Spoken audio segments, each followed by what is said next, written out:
Hello, and welcome to Friday on the Couch on Sunday, but still on the couch. Tonight we're sitting down with HBO Max and checking out their new remake of the Roald Dahl classic children's story, The Witches. You know, the one where a bunch of witches turn a bunch of children into mice.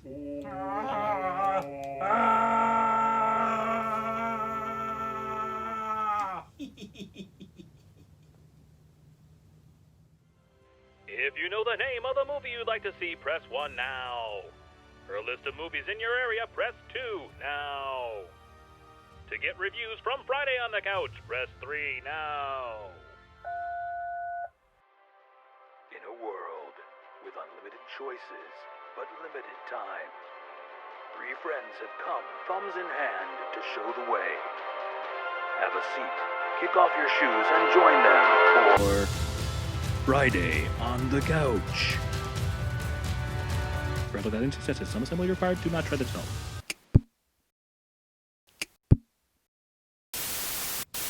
Okay, so I've been known to be a little witchy in the past, and I had a bit of this potion lying around extra, and I figured it went very well with the theming for this particular movie, so ta-da!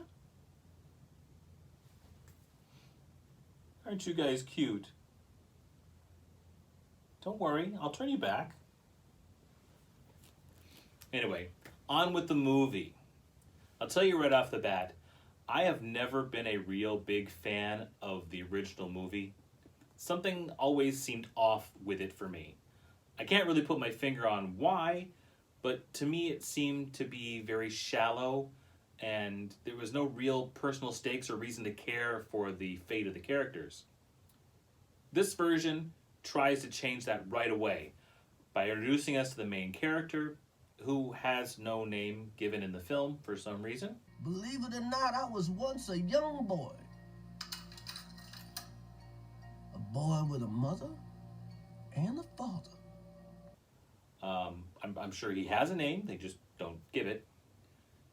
He's introduced in the aftermath of a terrible car accident, which claims the life of his parents. Let's get you out of here.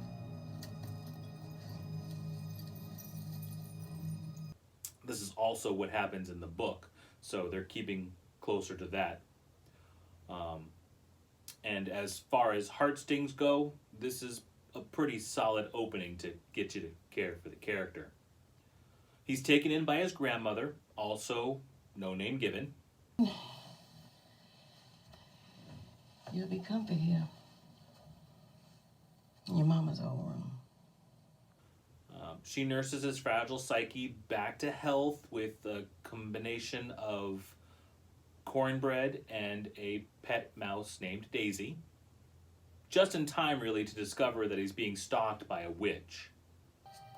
Boy.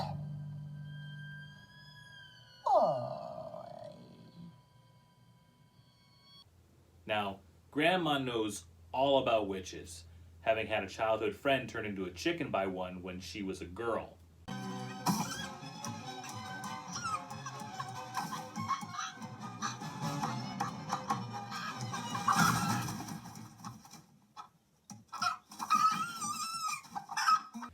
In order to protect her grandson, she spirits him away to a fine hotel for far, far from their home.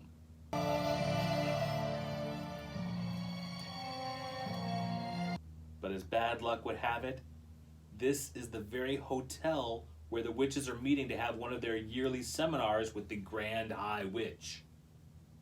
The witches have a plan, and that plan is to transform every child on Earth into mice, so that their parents, not knowing any better, will call an exterminator or set up traps and kill the children, because witches hate children for some reason. That it's never really explained why in the movie or the book, other than they just hate them and they think they smell like poo. Fine, handsome man. We've been waiting. The boy, the hero boy, He learns of the plan, but is discovered almost immediately and transformed into a mouse.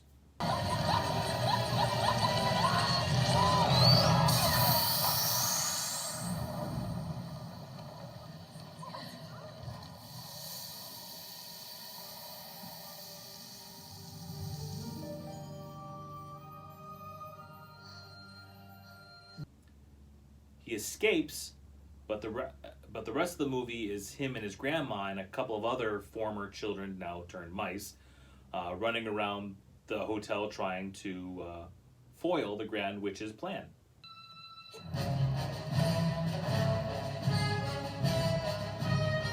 There isn't much to the story, really, and it's pretty predictable even if you haven't seen the original.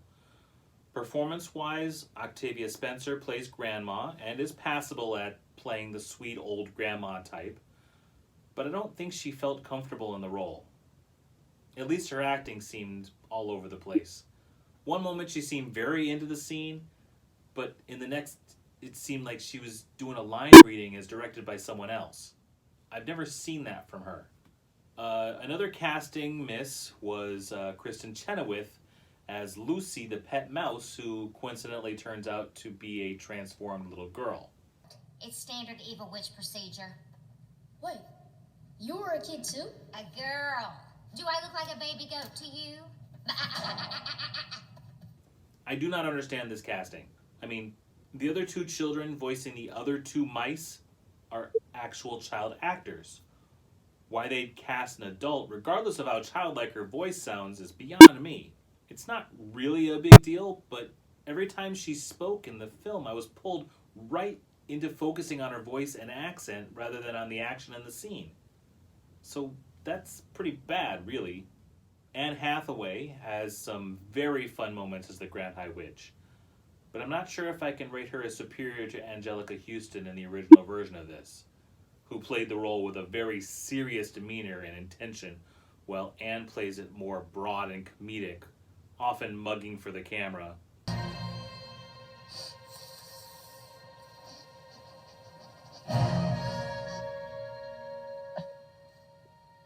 Or taking slapstick moments that are admittedly funny.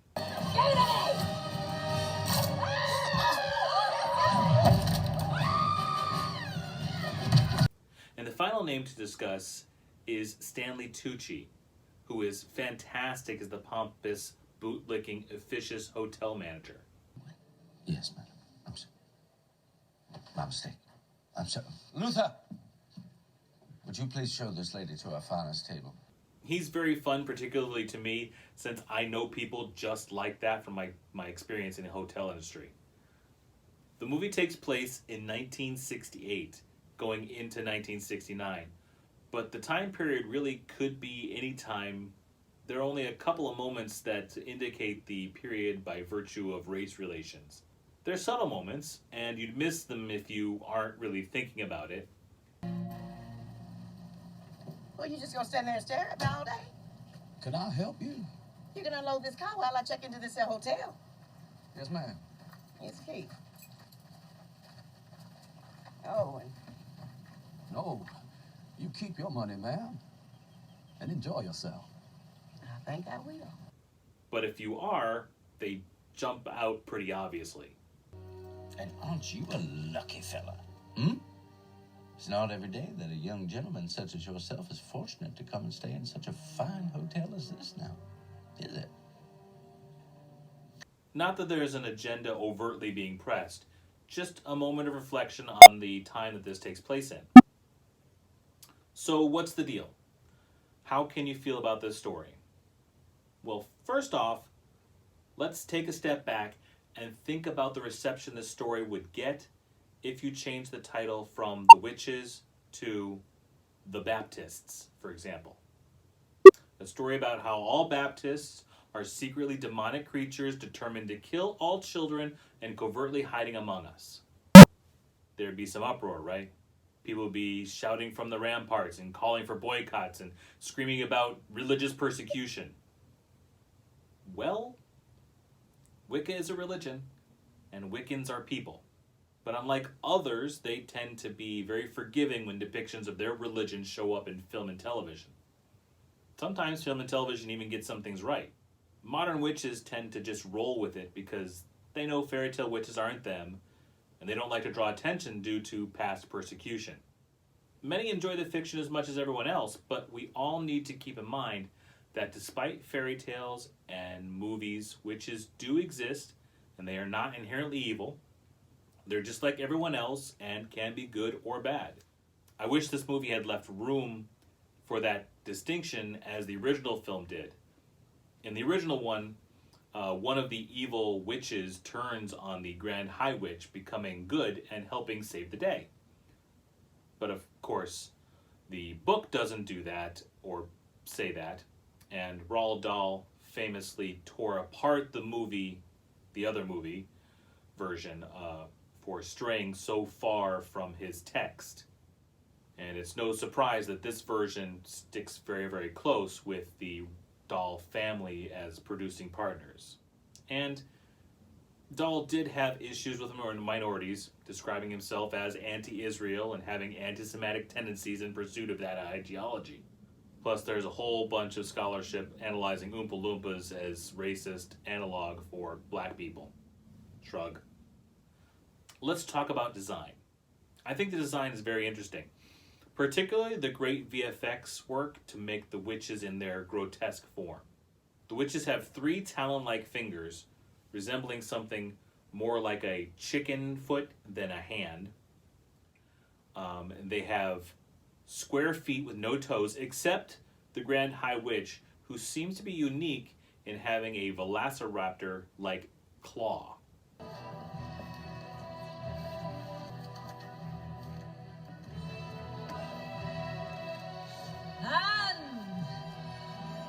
They are all bald, and in a departure from the book's description, they have extra wide mouths, usually hidden under heavy pancake makeup.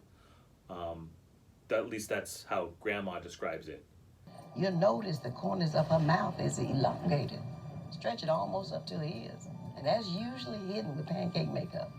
Those mouths are the things of nightmares, looking like Melina from Mortal Kombat, or Amy from the OG Fright Night, and never once missing a beat visual effects wise. I never questioned this bit of Hollywood magic.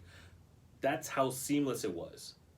It's very convincing, even when they were talking, which, usually you get a little bit of a sense of the uncanny valley from a face that's not normal, but this pulled it off. The pigs for nothing.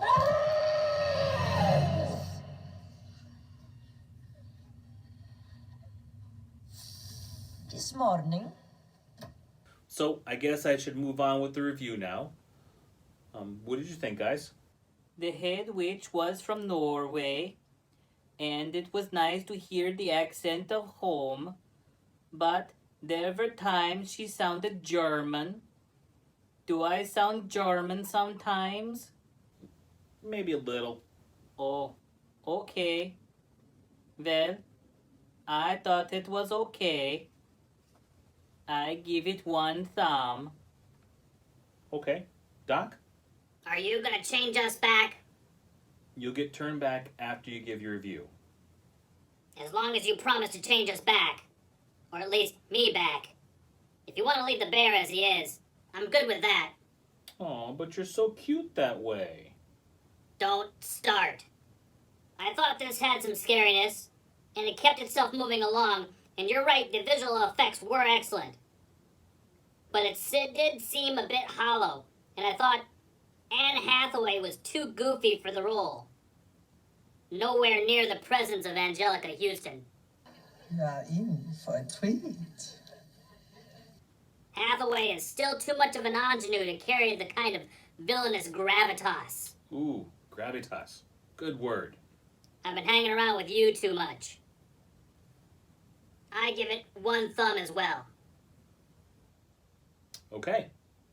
So, my opinion of this remake is not much different than my opinion of the original.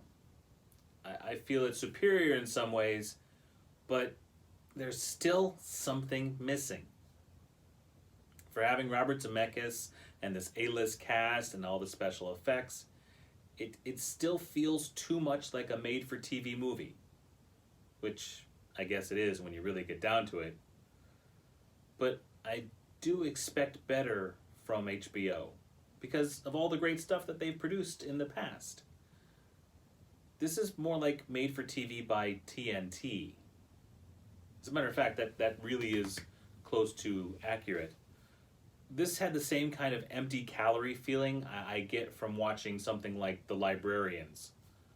Seems okay, but after you're finished, you're not sure if it was time well spent.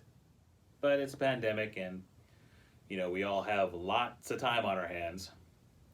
No harm, no foul. I give it 1 thumb, just like these guys. So that gives us a total of 3 thumbs, which just puts this in the lazy afternoon on the couch or homesick from school category of entertainment. All right then, everyone. That's all the time we have. Thanks for tuning in. Hey, I thought you were turning us back. I can't. What do you mean you can't? You said you were turning us back. I said you'd get changed back after your review. I did not say how long after. And I can't do anything until the potion weakens a bit.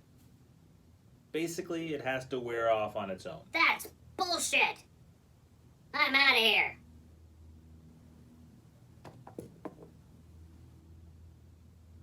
Sorry. Are you mad too, Teddy? It's fine. I'm still white, fluffy, and cute. Other than craving nachos, I'm all good. You want nachos? Well, I'd really just like to stick my head in the cheese. Damn it, I can't reach the peanut butter. Get in here and put me on the counter. I guess we better finish, huh? All right, everyone. Thanks for watching. Please like, share, follow, subscribe. Hit the bell if you'd like to get some notifications when we put up new content. Leave a comment. We'd love to hear from you. We will see you next week right here on the couch. Until then, have a great today, tonight, and tomorrow. Bye.